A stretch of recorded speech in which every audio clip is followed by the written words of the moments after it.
बिस्मिल्लाहिर्रहमानिर्रहीम अस्सलाम वालेकुम। सानू पता वा कि जिहड़े देसी महीने आ इंडिया दे ते पाकिस्तान दे पंजाब च जिहड़े महीने काउंट हुंदे आ जिद्दां कि सौन भादो अस्सू कत्ता इन्हां दी शुरुआत कदों होई सीगी नहीं पता। तो अज दी मालूमाती वीडियो उन्हां लोगों वास्ते आ कि जिहड़े देसी महीने दिलचस्पी रखदे आ। देसी महीने का आगाज़ बाबा गुरु नानक तो होया सी, यानी कि सिखां दा जिहड़ा मजहबी पेशवा सी बाबा गुरु नानक, उन्हां दी पैदाइश 1469 च हुई, यानी कि हुण 2025 जा रहा। 1469 च बाबा गुरु नानक की पैदाइश हुई तो सिख मजहब के मनण वाले जिहड़े आ उन्हां दी पैदाइश तो ला के ये जिहड़े देसी महीने काउंट करदे आ, ये जिहड़े देसी महीने के नाम आ जिद्दां कि विसाख, जेठ, हाड़, सौण, अस्सू, कत्ता, मगर, पोह, माघ, फग्गण, चेत। रवायतां च आउंदा है कि ये 11 भाई सीगे। इन्हां 11 भाइयों के नाम दे इन्हां महीने के नाम रखे आ देसी महीने। ते इन्हां दी एक लाडली भैन सीगी जिहदा नाम सीगा भादों।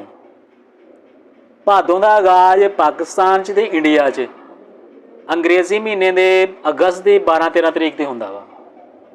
ते बाबा गुरु नानक अपनी किताब च लिखते आ कि सौण ते भादों गर्मी का जोड़ जिहड़ा ना तोड़ दिंदे आ ते अल्लाह ताला की रहमत जमीन ते आके बरसदी है, यानी कि बारिश सौण भादों च बरसदी है।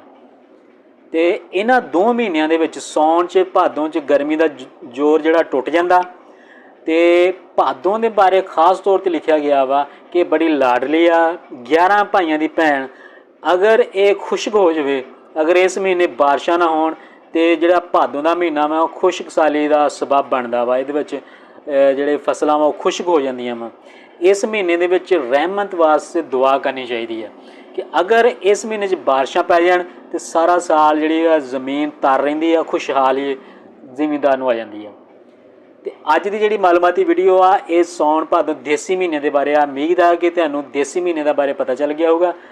गुरु नानक कैलेंडर तो देसी महीने का आगाज़ होया सीगा, जिहड़े कि असीं अज पंजाब दे विच जिहड़े कि असीं पढ़दे आ ते उन्हां नूं असीं लिखदे आ जिद्दां कि सौण भादों अस्सू कत्ता हाड़ जेठ।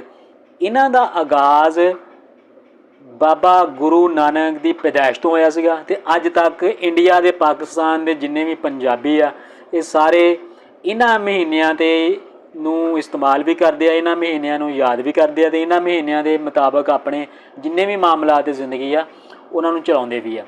ते भादों का महीना जिहड़ा हुंदा वा इह च अल्लाह पाक की रहमत हुंदी आ ते दुआ ये करनी चाहिए कि जिहड़ा भादों का महीना वा इह च अल्लाह पाक की रहमत बारिशां